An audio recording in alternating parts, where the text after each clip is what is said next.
Assalamualaikum warahmatullahi wabarakatuh.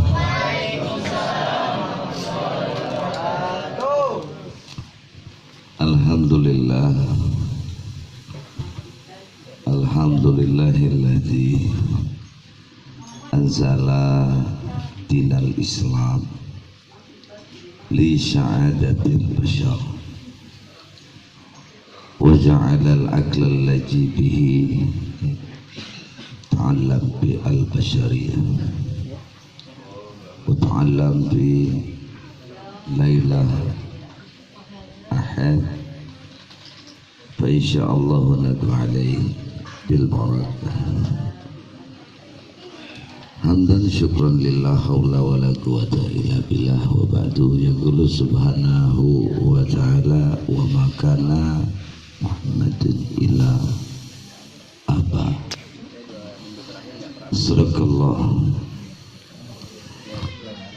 Yang pertama adalah syukur pada Allah Subhanahu wa ta'ala, kita masih dikasih usia panjang umur. Alhamdulillah. Kalau orang dikasih usia panjang umur, ditunggu yakni ketaubatannya, ditunggu artinya persiapan kita. Yang mahal itu kan bisa menjawab pertanyaan dalam kubur. Sebelum orang mati ada cirinya. 40 hari orang mati itu pasti ada cirinya. Contohnya yang biasa kalem tiba-tiba geladak-gelebekan kayak gembrot, itu kan ciri-ciri.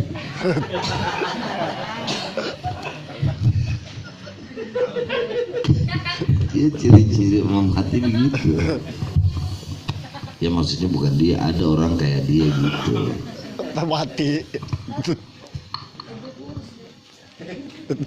Maka ya banyak juga di Republik Dakwah juga berduka.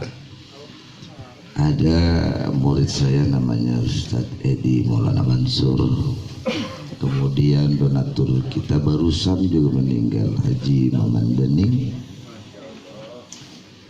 Kemudian juga ada juga menjemput Ustadz Edi namanya Ustadz Endang Al-Jawahir dari Ciangsana juga,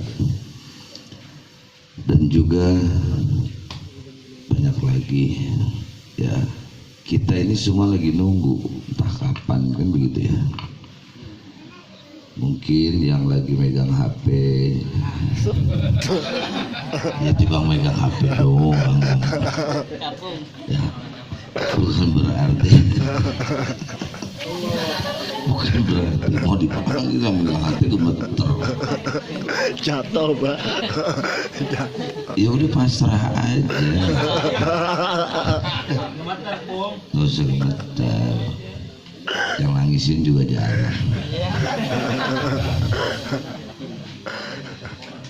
Saudara sekalian, rasanya kumpulan seperti ini, kumpulan yang sangat disukai oleh Kanjeng Nabi kita Muhammad sallallahu alaihi wasallam.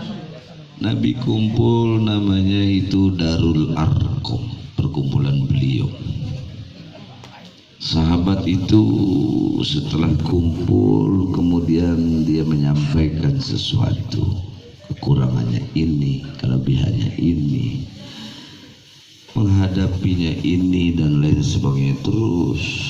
Bahkan Nabi dalam Darul Arqam selalu mencoba, artinya mengutus sahabat untuk ke daerah sesuatu di mana perlu penjelasan tentang Islam.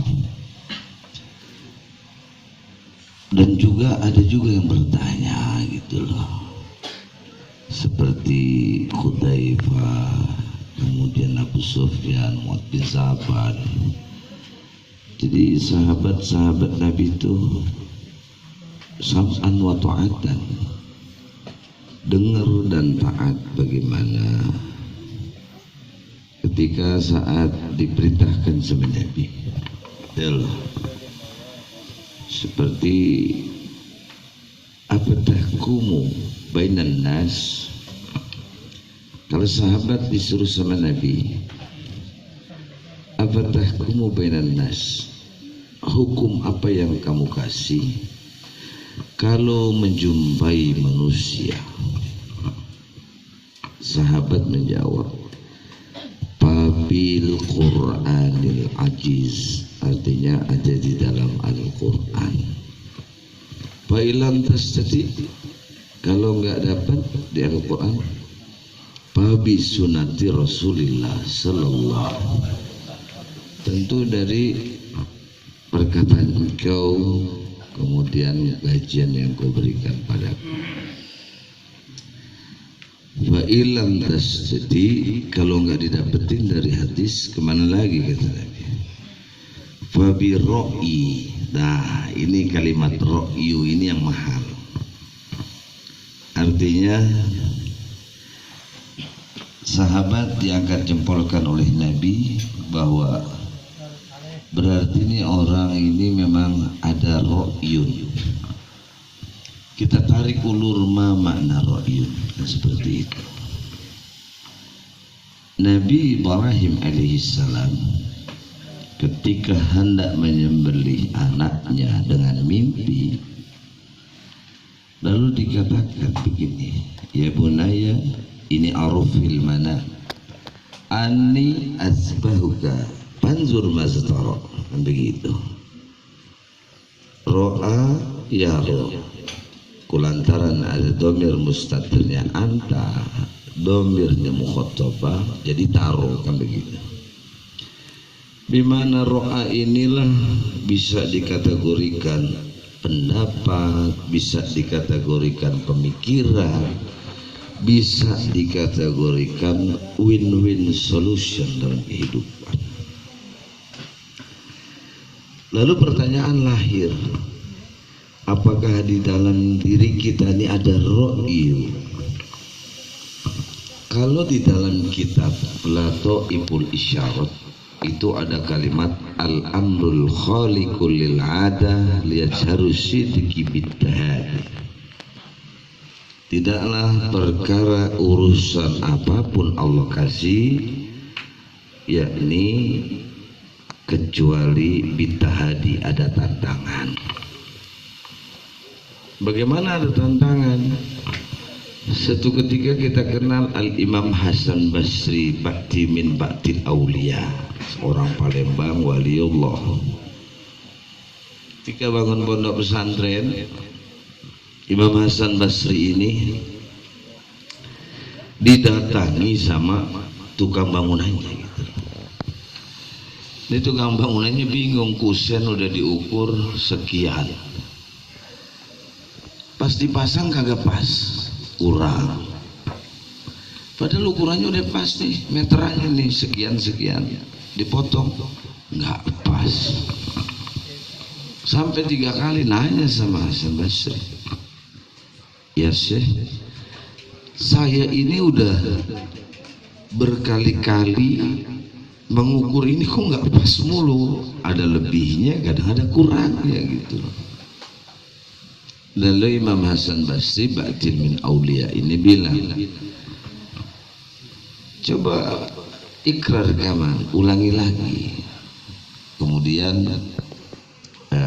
Imam Hasan Basri memegang kayu itu, pas ditempelin pas, Masya Allah.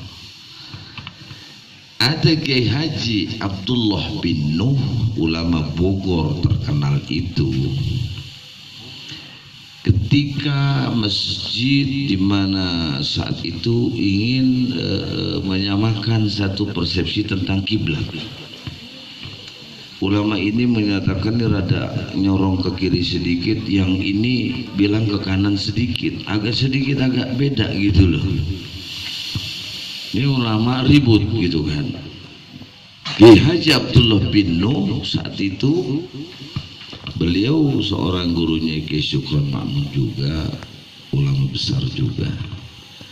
Apa yang terjadi? Itu masjid cuma ditepak-tepak doang, muter begini, masya Allah. Mulai ro'yu kita sampai apa tidak, pemikiran kita kena apa tidak, kan begitu. Nah, disinilah yang disebut dengan kalimat ta'allam falaisal mar'u yuladu 'alim. Sehingga belajar itu adalah sebuah kewajiban. Makanya utlubul ilmi lau kana bisin, itu artinya farah, itu jarak walaupun jauh. Ustadz Guntur mau kesini nyasar di ke hutan-hutan, ketemu Pinocchio. Ya kan namanya mencari ilmu. Gitu. Ustaz Wahyu cerita bagaimana Ustaz Agus ini pantas mendapat predikat ini karena belum azan subuh dia udah tidur di kolong beduk, kan begitu. Ya artinya ada kekuatan. Jadi sehingga di dalam kitab Al-Um ada kalimat al-adatu muhakkamatu. Kebiasaan pola pikir itu kadang menjadi hukum. Peci kebiasaan doang orang Indonesia.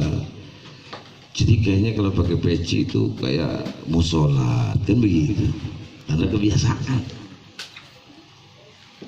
Kita hadir nggak pakai peci kayak ada yang kehilangan gitu loh. Ya, apalagi pergi itu pakai peci yang lemes dikantongin. Kalau mau ngaji baru dipakai. Dodi. Ya kan? Bukan ngomongin Dodi, bukan. Kamar balik. Ya maksudnya berdua kan gitu.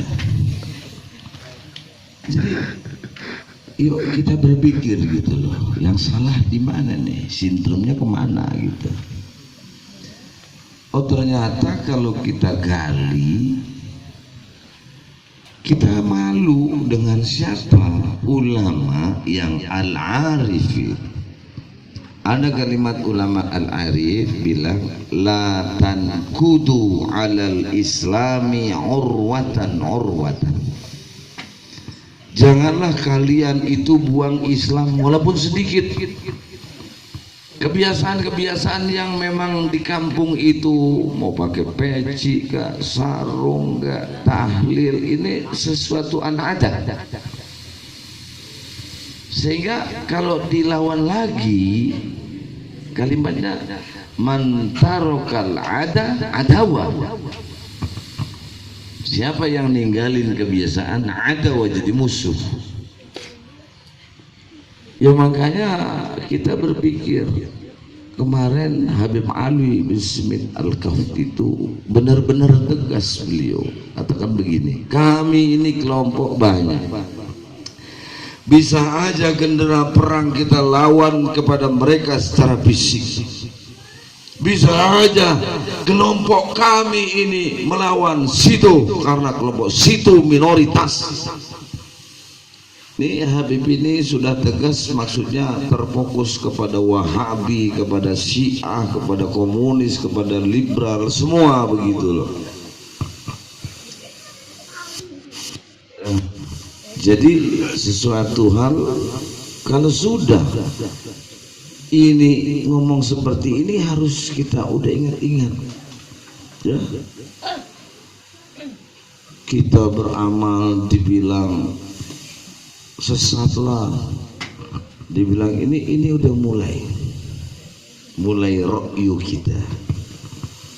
Dengerin penyil ya. Ketika saat itu apa yang terjadi? Oh ini udah mantap. Habib ini udah tegas. Kita kelompok mayoritas, single majority yang memang nggak suka. Makanya jangan salahin ketika kelompok Banser ngusir mereka, karena kerjaannya itu fitnah terus. Ini musyrik, ini bid'ah, ini segala, nggak bisa salah. Akhirnya ini udah membuat power, kekuatan. Nah, maka di sini mulai ra'yu kita bagi ra'yu kita, ya, supaya pemikiran-pemikiran kita menjadi kekuatan bersama. Di dalam hal ini mulai, oh al-alimu kabirun, orang alim itu besar, wa in kana hadasan, walaupun baru. Agus ini termasuk baru, tapi karena pengen merasa ingin memiliki ilmu, al-alim, ya kan, kabir wa in kana hadas, sedangkan masih baru jadi besar. Wal jahilu sokir, orang bodoh itu kecil, wa in kana syaikhon, walaupun tua bangga. Kenapa? Karena bodoh. Sehingga orang tua kita berusaha, nak, ayo nak, kamu sekolah, kamu belajar. Maksudnya untuk apa? Ta'alam lil adab, ada adabul insan, ada bidayatul hidayah, banyak. Ada mahfuzot. Tujuannya untuk apa? Untuk membentuk jati diri supaya ketemu ra'yun itu. Jadi ketika syahadu alla ilaha illallah, saksi tiada Tuhan selain Allah, nggak perlu pembuktian yang konkret. Kenapa? Iman dan tasdiq, karena imannya udah mantap, begitu loh. Nah, kalau orang imannya sudah mantap, jangan kata bicara tentang nabi, bicara surga aja walaupun nggak kelihatan udah mantap banget, udah ajib gitu loh. Karena rohyun sudah mulai berpikir.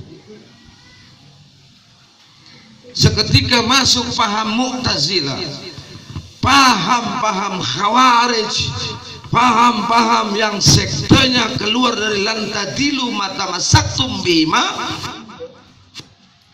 salasuna sab'una firqah. Kalau kita paham, ini selalu pesan Nabi, sayati zaman sin tanfis al-qarb zaman. Kalimatnya diawali dengan sin, artinya ekstra hati-hati. Akhir zaman kita akan berhadapan beberapa sekte itu yang akan kita hadapi. Kalau ro'yun kita nggak mampu, nggak bisa menghadapi tersebut. Betul tidak? Makanya kita ini dilatih ro'yun. Bersyukur ada Ustadz Maulana, ya, beliau mengekspresikan kekuatan bersyukur. Ada Ustadz Wahyu Soali, Ustadz Lubis.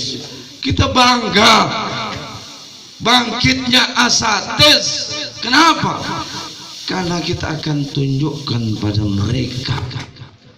Saudara paham, tokoh-tokoh agama lain, dari makanannya, dari semuanya diperhatikan tuh, di gereja diperhatikan kehidupannya semua, bahkan dia nggak mikirin dunia, udah Alkitab. Makanya ro'yun dia itu nyambung kagak nyambung, yang penting perhatiannya penuh, cocok dengan kalimat surat Al-Fatah, Muhammad Rasulullah najina mau asyidda'u alal kufar ruhama'u bainahum. Tapi yang pakai mereka, ruhama'u bainahumnya nyambung, kasih sayang terhadap beberapa kelompok mereka. Kita kan enggak. Kadang-kadang kita Islamnya sama, tetangga yang didulukan curiga, saling curigai. Yang pertama, kalau gue ngikut situ ntar anca gue hilang, orang gue ngajar di situ, wah udah mulai gila, kan begitu ya. Kenapa? Karena tadi. Jadi bios of powernya sebenarnya dia nggak mampu. Akhirnya dengan apa? Menjelekkan, memberikan jas yang memang mereka juga nggak mengerti, mereka juga nggak mampu gitu tuh. Padahal di dalam surat Al-Hujurat, la yaskhar qaum min qaum asa ayakunu khairum minhum wala nisa min nisa asa ayakuna khairum minhunna wala talmizu anfusakum ba'dal ismi fusuqun ba'dal iman. Yang kita khawatir ra'yu kita ini nggak nyampe kalau kita nggak serius, kalau kita nggak memahami secara benar. Betul tidak? Buat apa ketika saat guyup rame-rame mengenang maulid, mengenang ini kita kumpul, bukan kumpul yang kita harapin. Artinya dengan makanan yang banyak itu juga boleh, tapi yang terpenting kemana berasal ini bisa rame. Mulai ro'yun kita berpikir karena ada Sayyid Malik Muzaffar, memulainya dengan berbagai hal, kemudian dari kalah perang salibnya dibangkitkan supaya umat Islam maju, mulai dikuatkan sama Panglima Laskar Salahuddin Al-Ayyubi, keluarlah hadis man azama mauludi kuntulahu syafi'an yaumal qiyamah. Hadisnya ini hadis dhaif, hadis ini bahkan dibilang palsu dibuatnya oleh siapa? Ulama dari Yahudi.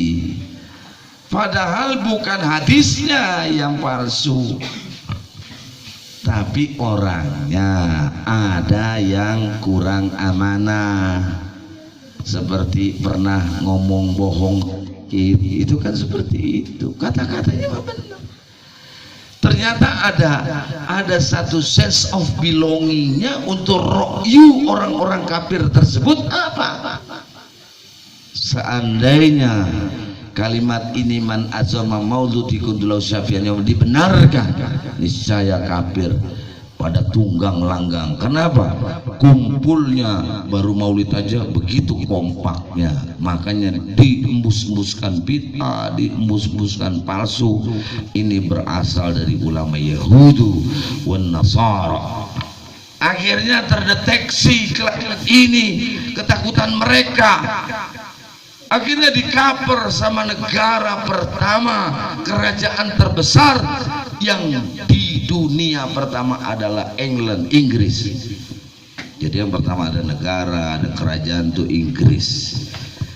Makanya Inggris menjadi bahasa internasional. Di situ juga lah ditangkap ketika saat bagaimana Salman Rushdie yang menyatakan bahwa Al-Fatihah tidak masuk hijaiyah, itu ayat-ayat setan. Yang saat itu Syekh Omani bilang penggal kepala Salman Rushdie itu karena merusak, di backup sama orang Inggris, termasuk Mirza Ghulam Ahmad yang dia bentuk Ahmadiyah itu juga yang mengkaper. Jadi banyak aliran sesat yang di backup sama Inggris sekalian. Ini ketinggian ngaji ya? Hah? Sedang Pak. Kayaknya tinggi Pak. Jadi sekalian, maksud saya gini lah, saya tarik ulur, kita bicara ro'yu. Ayo, jangan kau anggap perkumpulan ini biasa-biasa saja, jangan. Karena perkumpulan ini merupakan satu gambaran kita, kekuatan kita ketika sahabat Nabi kumpul, semua apa yang diberikan menjadikan wadah silaturahim, insya. Jadi terus bergejolak terus. Alhamdulillah di Al-Barikah sudah jadi masjid, amin ya rabbal. Walaupun ghairu jami ya, sudah mulai iramanya. Pak Wahyu orang pertama kali saya bilang di sini, ini dulunya banjir ya Wahyu ya. Ini tempat sawah, tempat banjir. GBP 1 masih dasar-dasar di situ ya. Kita tahu yang namanya Ustadz Dasri, Ustadz ini banyak lah. Itu burung pentet mau dibawa kali ya.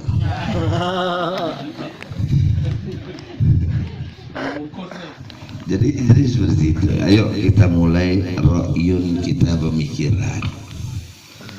Pertanyaan lahir. Afala ta'kilun, afala tadabbarun, afala. Ini itu maksud hamzah dengan fa dengan lam itu sebuah istifham yang memang benar-benar menohok kita. Fala yanzuruna ilal ibili kaifa khuliqat. Apakah kalian nggak tahu bagaimana onta kami ciptakan, kata Allah. Allah yang bikin onta, tapi Allah tanya. Maksudnya kita disuruh berbalik terus gitu. Dari awal sudah ikhra, baca. Maksudnya baca, carilah ro'yun kamu. Sekarang kalau kamu nggak cari ro'yun, bagaimana mau jadi orang benar? Sekarang kondisi sekarang kita mulai ro'yun berpikir, oh ternyata kumpul-kumpulan ini berasal majunya lagi Islam, maju lagi hebat Islam, sehingga Panglima Laskar Salahuddin Al-Ayyubi maju, bahkan dikuatkan di mana Andalusia 800 tahun menguasai kekuatan Islam. Tapi sayang begitu rajanya dikuasai oleh orang-orang Katolik, mulai saat itu si kuasa raja tersebut diadukan semua. Siapa yang tidak mengikuti agama Katolik dibunuh, kalau mau dibunuh diusir. Akhirnya Andalusia terporak-poranda. Bahkan ulama besarnya Ibnu Aqil pengarang Alfiyah dari sana, saudara sekalian. Jadi ini begitu. Nah sekarang rentang kita mulai ro'yu berpikir. Seandainya kita nggak pinter, seandainya kita nggak berpikir kondisi porak-poranda ini, siapa lagi yang memegang tampuk? Saya bicara di Hong Kong ketika saat itu saya berpikir kenapa ini? Ternyata di sana memang negaranya kafir. Akhirnya apa? Boro-boro ngadain kayak begini, ajan aja di masjid udah nggak ada. Masjid ada, tapi ajannya nggak ada. Kenapa? Karena masjidnya itu AC semua. Jadi sekalinya ajan cuman alarm, itu pun kedengaran di dalam, di luar nggak tahu. Karena negara kafir. Bisa jadi kalau kita nggak tahu, nggak paham, ro'yun kita nggak diajak mereka. Ya, makanya mulai berpikir dia sedikit, dihembuskan omnibus law, ya segala macam. Ini supaya ribut gitu kan. Padahal yang tarik aja kembali konstitusi ke undang-undang dasar. Sudah negara, presiden menjalankan amanah negara, udah beres. Ini sengaja dibikin kacau semua. Itu memang proposalnya Taipan, ya oligarki tadi, yang memang supaya kita rusak semua. Belum lagi yang lain-lain.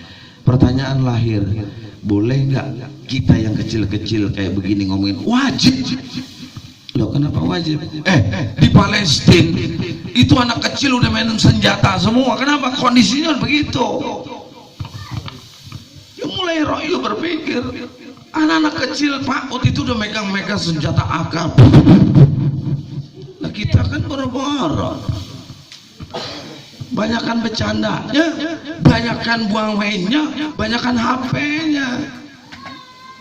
Akhirnya si orang tua ngelihat anaknya nangis, HP ditunjukin segala macam. Iya kan? Jadi kenapa? Sebenarnya saya udah wajib gitu loh. Saya udah ceramahnya udah begini terus. Kenapa?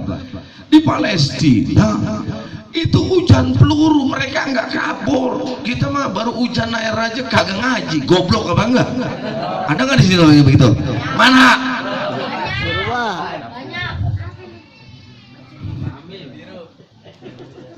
Giliran hujan aja kagak datang. Di sana hujan peluru terus tiap hari. Padahal kalau kita pikir Tuhan juga hujan sama kita. Kita belum ada hujan udah ada.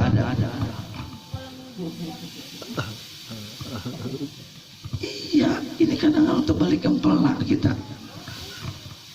Itu makanya ya Allah sedih banget gitu ya.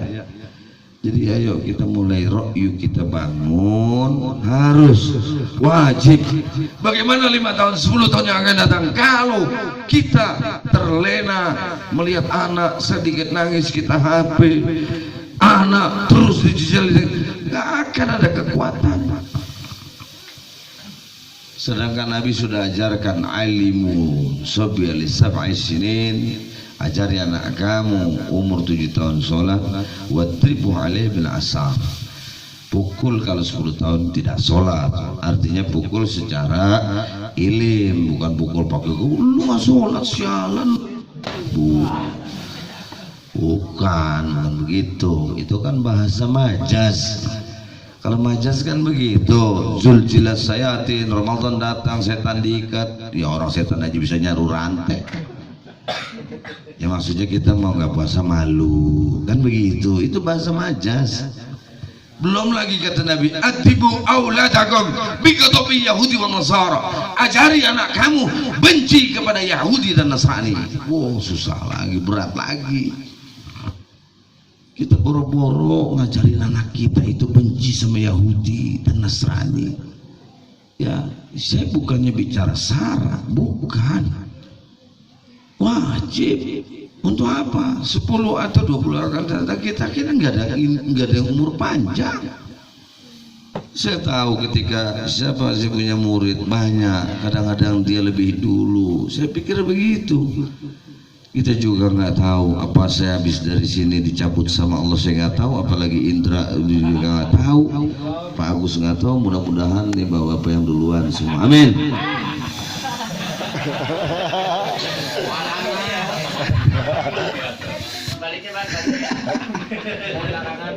Nah, itu ya Allah, udah ajari terus.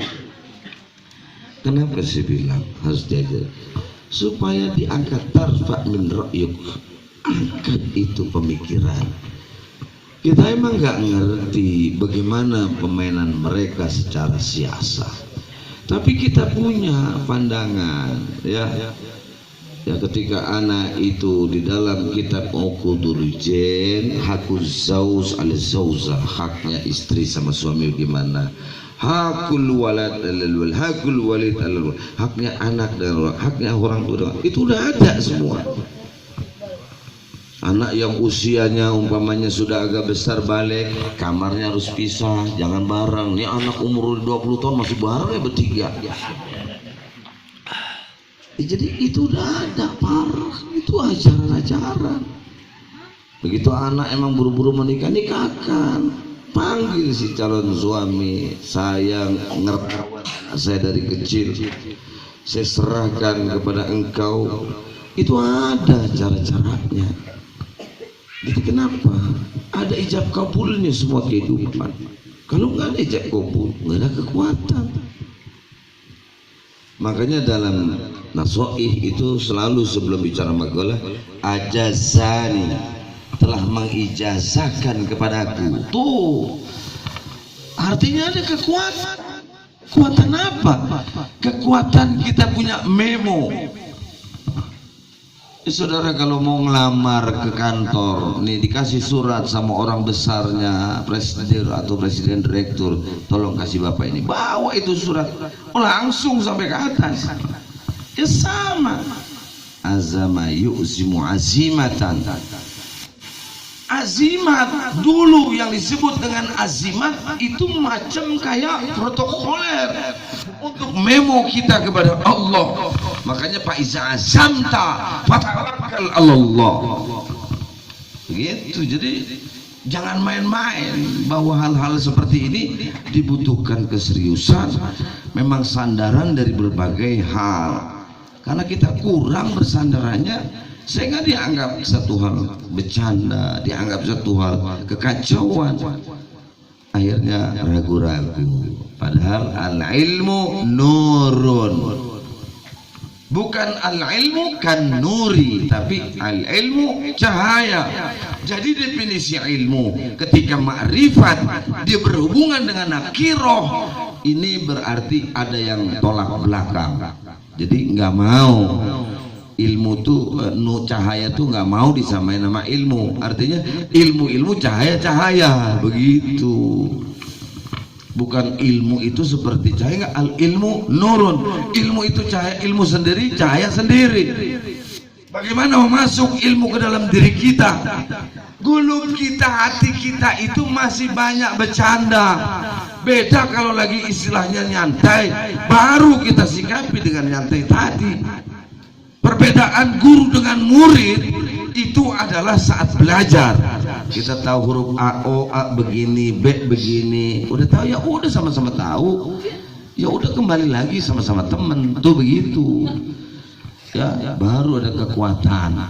Di antaranya seperti itu. Nah, baru kita akan mantap, insya Allah. Akhirnya, yuk sama-sama kita memantapkan, membangun ro'yu, membangun pikiran kita, membangun kemantapan kita dengan kebersamaan kita. La ilma lana illa ma'allamtana. Al-Fatihah. Bismillahirrahmanirrahim. Alhamdulillahirabbil alamin arrahmanir maliki yaumiddin. Iyyaka na'budu wa iyyaka nasta'in. Ihdinas siratal mustaqim. Siratal ladzina an'amta 'alaihim ghairil maghdubi 'alaihim waladdallin. Amin amin ya rabbal. Allahumma ighfir lana junubana wa tub 'alaina innaka antat tawwabur rahim. Rabbana taqabbal lana da'watana wa taqabbal siyamana warruku'ana wasujudana wa ta'limana ya Allah. Hadhihi lailah lailah al-ahad kama syafar ashura. Rabbana atina fid dunya hasanah wa fil akhirati hasanah wa qina adzabannar. Rabbika rabbil izzati amma yasifun wa salamun alal mursalin walhamdulillahi rabbil. Sekian, assalamualaikum warahmatullahi wabarakatuh.